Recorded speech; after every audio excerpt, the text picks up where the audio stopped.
কি কথা বলে না কেন? আমার কুষ্টিয়ার হানিফ সাহেবের বাড়ির দিকে তাকান, বাড়িটা এখন পরিত্যক্ত। বিকাল 5টা বাজতে বাজতে দেখলাম মানুষ পায়খানার প্যান্ট পর্যন্ত খুলে নিয়ে চলে গেছে। এটা শুধুমাত্র কুষ্টিয়া না, 630টা থানা আছে এই দেশে। এখন যতগুলো থানায় আমি কম বেশি গেছি, কোন জালেমের ঘর দেশের মানুষ আর স্থির রাখে নাই, সব শেষ করে দিয়েছে। আল্লাহ এতটুকু বলে শেষ করে দেননি। এখন আমাদের জন্য এখান থেকে শিক্ষা কি? ইন্না ফি যালিকা লায়াতাল লিকাওমিন ইয়ালামুন। আল্লাহ এখানে লামের তাকিদ দিয়েছেন। আল্লাহ পাক বলেন অবশ্যই এই ঘটনার ভেতরে তোমাদের জন্য শিক্ষা আছে। 5 আগস্টেও তোমাদের জন্য শিক্ষা আছে। কি সেটা?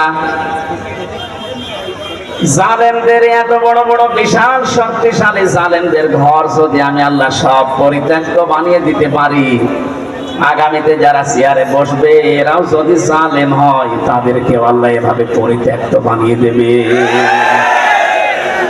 এই জন্য আমরা সাবধান থাকি, সামনে যে আসুক সে যেন জুলুমকারী না হয়। কথা বলে না কেন? কারণ জুলুম এই শব্দটা এত ঘৃণিত।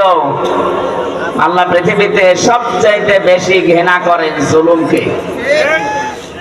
হযরত আদম আলাইহিস সালামকে আল্লাহ জানিয়েছিলেন, وَقُلْنَا يَا آدَمُ اسْكُنْ أَنْتَ وَزَوْجُكَ الْجَنَّةَ وَكُلَا مِنْهَا رَغَدًا حَيْثُ شِئْتُمَا। বিয়ে হয়ে গেছে, আদম এবং বউ নিয়ে বাড়ি চলে যাও, তার মানে জান্নাতে যাও। বাড়িতে যাবার পরে নিজে যা খাবে, স্ত্রীকে ওই মানের খাবার, ওই মানের পোশাক পরাবে, এটা তার অধিকার। যদিও অনেক স্বামী অধিকার দিতে চায় না, বলে দুনিয়ার কাজ না, এটা দুনিয়ার কাজ না। যে মানের খাবার মানুষ খাবে, ওই মানের খাবার স্ত্রীর জন্য, সন্তানের জন্য ব্যবহার করবে উপযুক্ত করে, এটা তার অধিকার।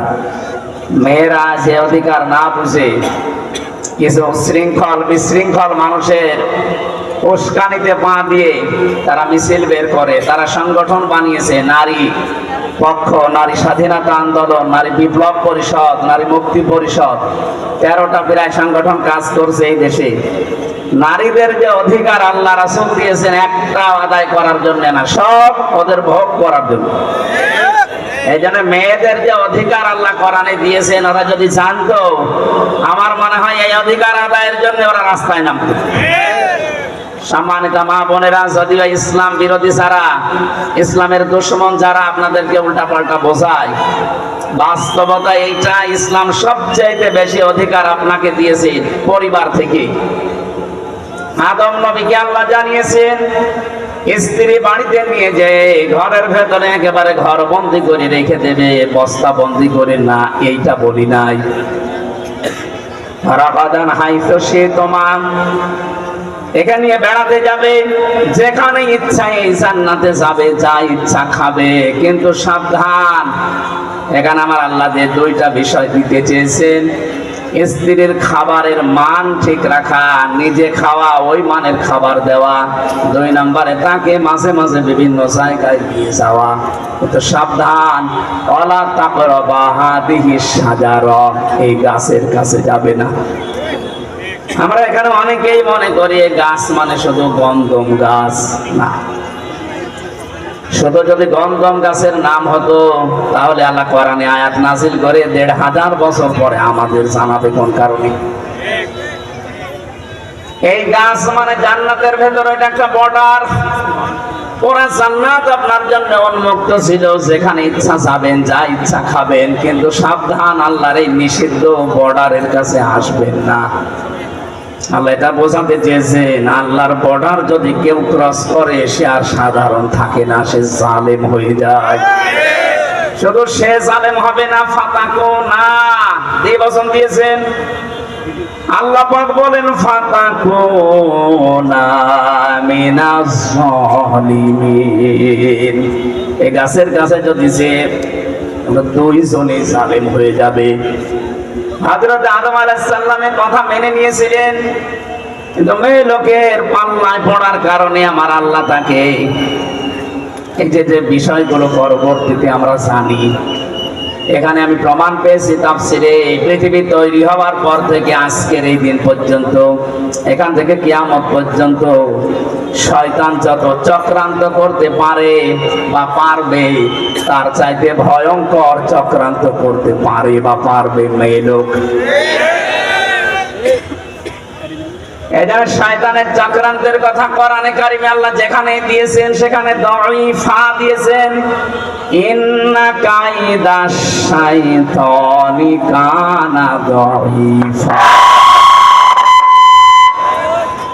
আল্লাহ পাক বলেন সূরা নিসার ৭৬ নম্বর আয়াতের শেষের দিকে আছে, রব্বুল আলামিন বলেন জেনে রেখো অবশ্যই শয়তানের যত চক্রান্ত আছে সবগুলো একেবারেই দুর্বল।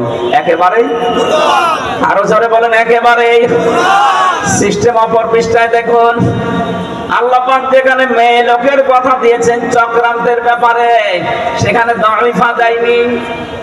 ইন্না কাইদাকুন্না আযীম।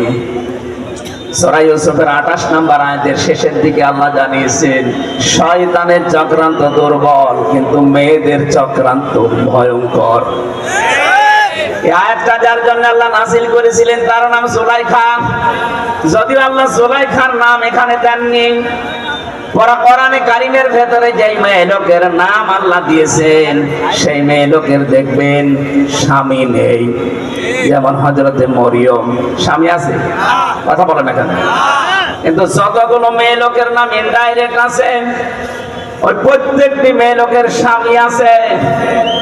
তাফসীরে মুফাসসির বোঝাতে চেয়েছেন পৃথিবীর মেয়েরা, দুনিয়ায় যদি কেউ তোমার না থাকে, স্বামী যদি মাথার উপরে থাকে, বুঝবে দুনিয়াটা আছে। স্বামী যাদের মাথার উপরে নেই, সারা পৃথিবী তোমার আন্ডারে থাকলেও বুঝবে তোমার কেউ নেই। উপরে ছাদ না থাকলে ঘরে থাকা যায়? আরো জোরে বলেন। স্বামী কি আপনি বোঝেন?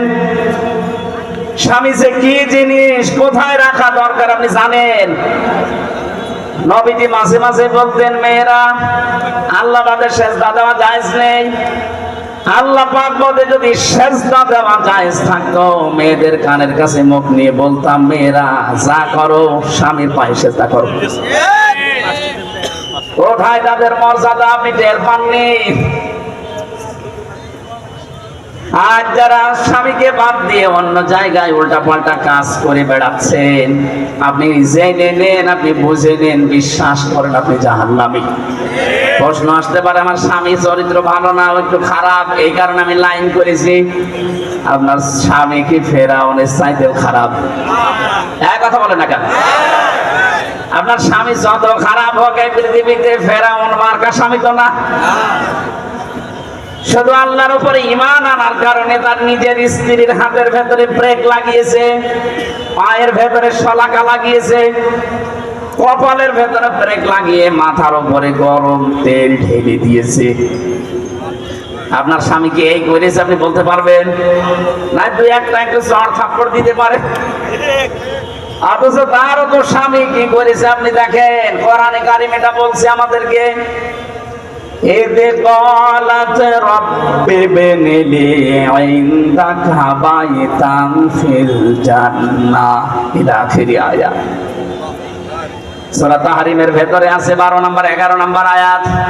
রব্বুল আলামিন বলেন আমি দৃষ্টান্ত দিয়েছি, তোমরা একটু আসিয়ার দিকে তাকাও।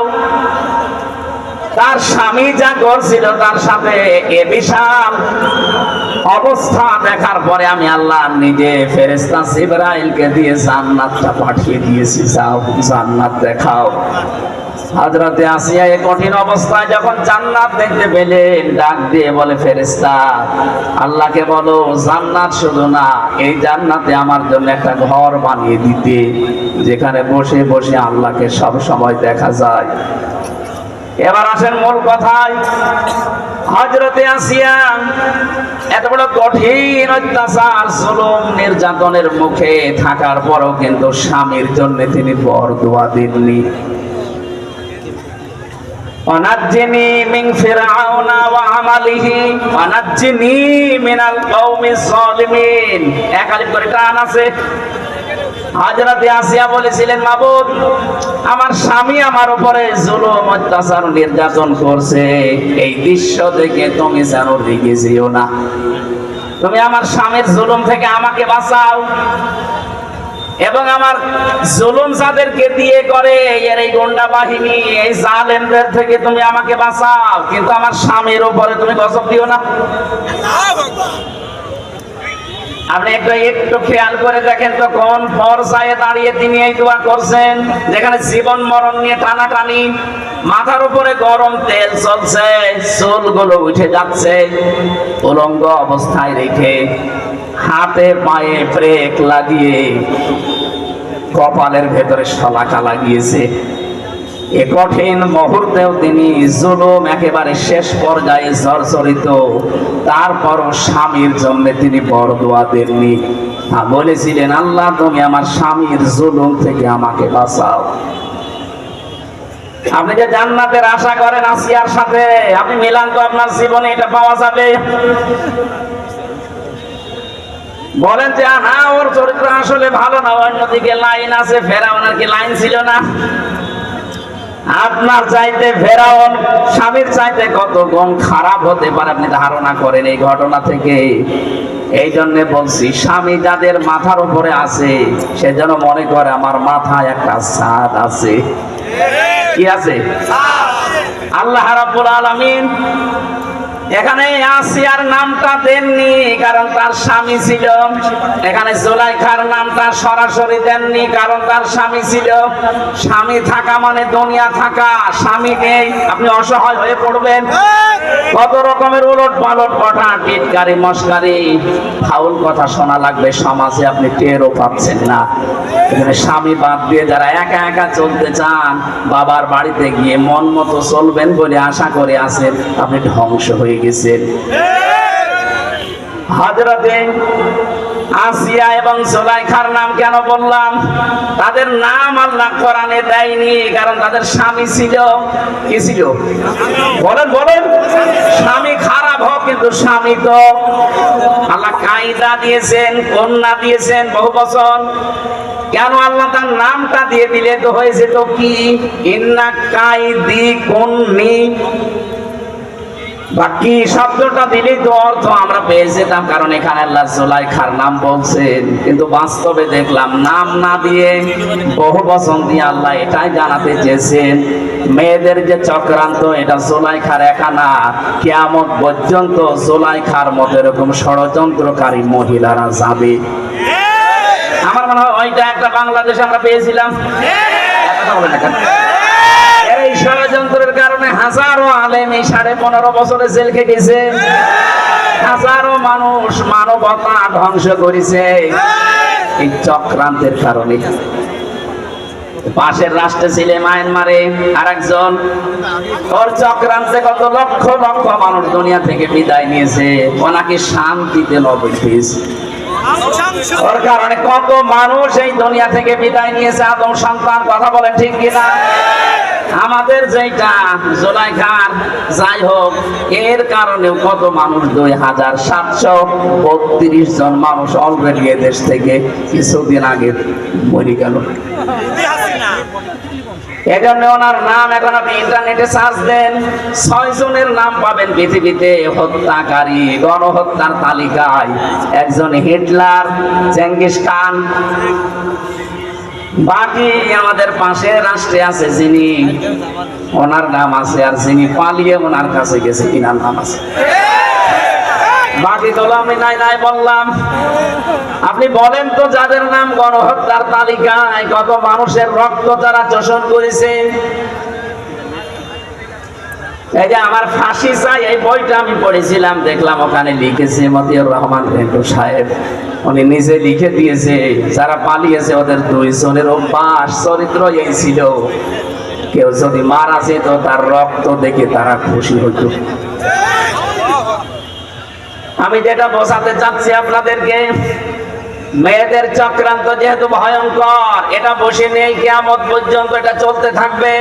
এই জন্য নবীজি ইন্তেকালের আগে জানিয়েছেন, এই পৃথিবীতে আমার উম্মতের জন্য সবচাইতে ভয়ঙ্কর জিনিস আমি রেখে গেলাম দুইটা, তার এক নম্বরে মেয়ে লোক। এটা থেকে আমাদেরকে খুব সতর্ক থাকা লাগবে। আজ বাংলাদেশে অনেক মেয়ে লোক এখন মেয়েতে মেয়েতে বিয়ে করবে এই স্লোগান তুলেছে। 4-5 দিন আগে কুষ্টিয়াও 2 জন ধরা পড়েছে। ওই 2 জন মেয়ে লোক বলছে আমরা পুরুষ মানুষ চাই না, আমরা মেয়েরা বিয়ে করব, যদি আমাদের বিয়ে না দেন আমরা 2 জনই মরে যাব। তো আমরা যদি 2 জন মেয়েরা বিয়ে করতে আমরা কি করছি? কথা বলে না, আমাদের আল্লাহ কি পুতুল বানিয়েছে? আমাদের কোনো কাজ নেই দেশে? চক্রান্তে পা দেওয়া যাবে না। এই সমকামিতা এটা হারাম, হারাম এবং হারাম। এটা যারা জারি করতে